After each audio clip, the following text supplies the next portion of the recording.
Ha? So, bidbid. Sabi natin ito, dinahin na natin. Sabi natin bola-bola. Ihimayin natin yun. Sabi natin bola-bola. Nakakuha kami ng ilang ano to, ilang tumpok. Kahit na maliit, gagawin namin bola-bola ngayon.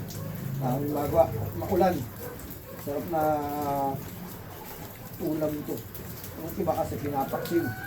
Namin, gagawin namin bola-bola. Ganda ng ano yan. Tapos, pag ano yan, ito lang yan. Ano natin? Lalatag lang natin siya. Tapos, yan. Hihimayin natin. Ilalagay natin dito.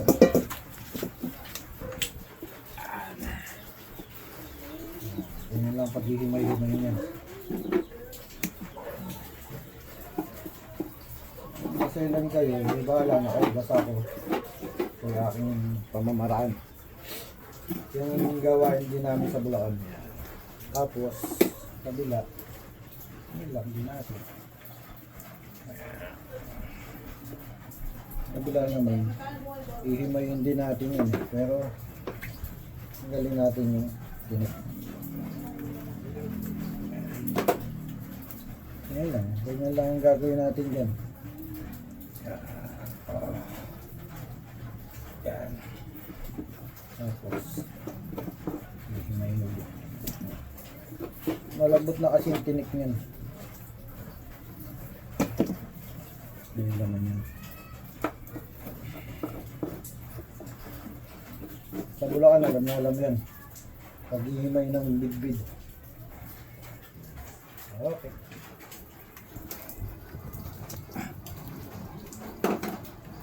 Picture ang mga yun. Inahaluan na nila. Yan yung pinakalaman. Nakuha natin yung laman. Laman.